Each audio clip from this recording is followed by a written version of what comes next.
Hey guys, Aaron here. Rosh Hashanah is coming up in a few days. And of course, the central mitzvah of Rosh Hashanah is hearing the sound of the shofar. And many people want to know, how do you blow the shofar? So I want to make this short video to demonstrate to you and explain the techniques and the basic rules of how one blows the shofar. So first of all, you need to have a shofar. I have here a ram's horn shofar. You can see that the shofar is narrow on one side. That's the mouthpiece. And then you can see that the other side is wide and open. So the first thing that you need to know is that when you blow the shofar, you're always, of course, putting the narrow side in your mouth. Now, if you take the shofar and you just blow, you're not going to get much out of it. So the secret to how to get the proper sound out of the shofar is in how you make the reverberations with your lips. So you have to really go like when you blow into the shofar. So if I try to blow, I get nothing. But if I go,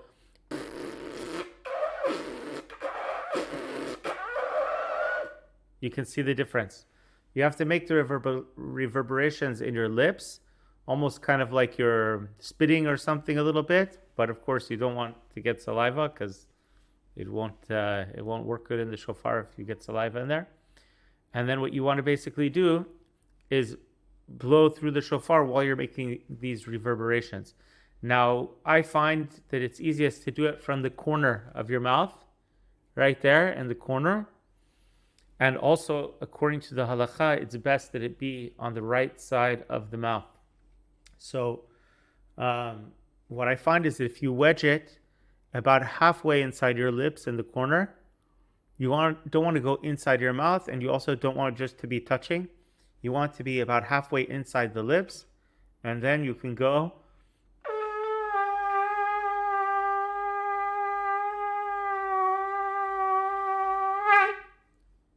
And that's how you get the most basic sound out of the shofar. Now, the basic sound that I just did is called Tekiah. Tekiah. Tekiah is just a simple blast, like a trumpet blast of the shofar. But there are two other kinds of sounds that you have to make in order to blow the shofar properly for Rosh Hashanah.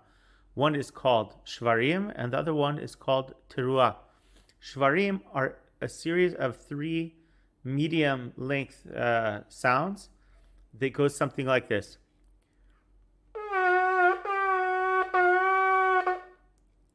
Now you might hear that at the end I did like a bit of a fourth one. There's different customs about exactly how you do the shvarim. Some people just go,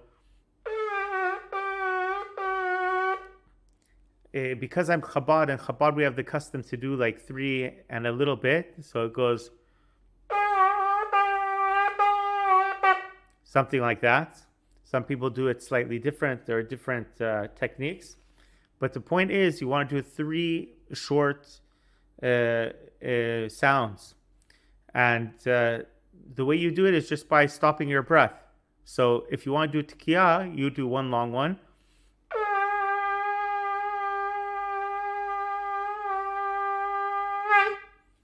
If you want to do Shvarim, you do 3 short ones. And the way you break the breath in the middle is by putting your tongue close to the inside of your lips. And as you bring your tongue close to the inside of your lips, it breaks the sound.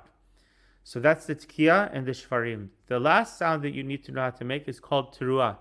Teruah is a series of at least 9 tiny little notes like that. It has to have at least 9.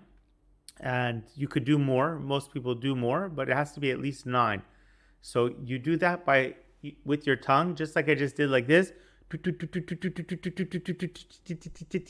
You bring your tongue close to the inside of your mouth, and if you practice without the shofar, it will be easier. But then you put the shofar in, and you go.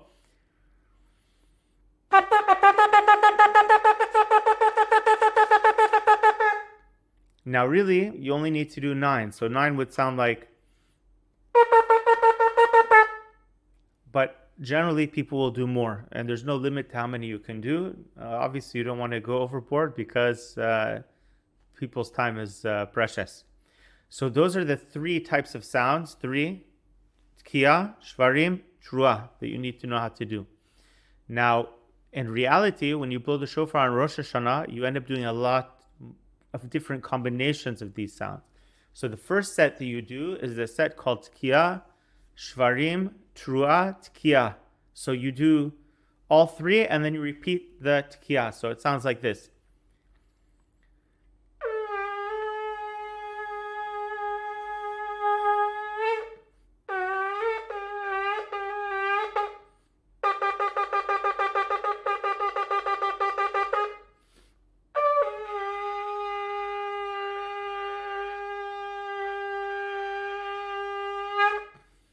So that's the first type of combination that you do. So in blowing the shofar on Rosh Hashanah, you do that series three times, what's called Tashrat, which is an acronym for Tekiah, Shvarim, Teruah, Tekiah. You do that three times.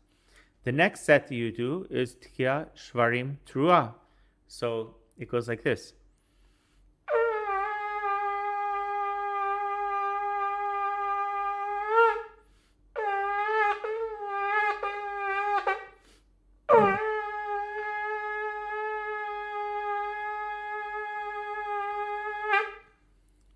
So that you do again three times. And then the last set that you do three times is Tekiah, Teruah, Tekiah, like this.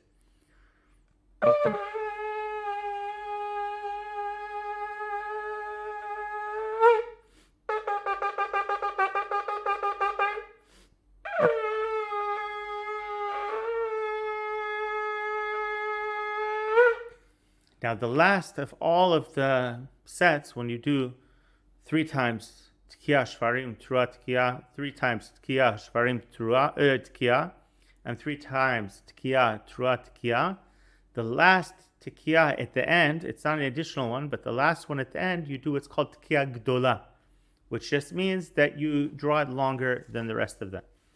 So that's just standing on one foot how it's done. Now, a few details that are important to know. The first set is a little bit different than the second and third set because the two tekiyot, the one in the beginning and the one at the end, have to be as long as what's in the middle. So in the first set, you have two things in the middle. You have Shvarim and Teruah. So that means that the Tekiah at the beginning has to be at least as long as the Shvarim and the Teruot together, whereas in the second and third set, it only has to be as long as the Shvarim by themselves or the Teruah by themselves. So you have to make sure that the Tekiah at the beginning and end of the first set is a little bit longer or double as long as the ones in the subsequent two sets. The other thing that's important to know is that the Shvarim has to be at least as long as three of the Teruah. So let's say the Teruah, each of the Teruot, it's very short. It goes do do do. So each of the Shvarim has to be as long as do do do. So it has to go do do do. If you make it too short, then it's not going to be valid. And then the Tekiah has to be as long as all three of those together, or all three plus all nine, depending if it's the Tekiah, Shvarim, Teruah, Tekiah, or the Tekiah, Shvarim, Teruah, or the Tekiah, Teruah, Tekiah. So the Teruah has to be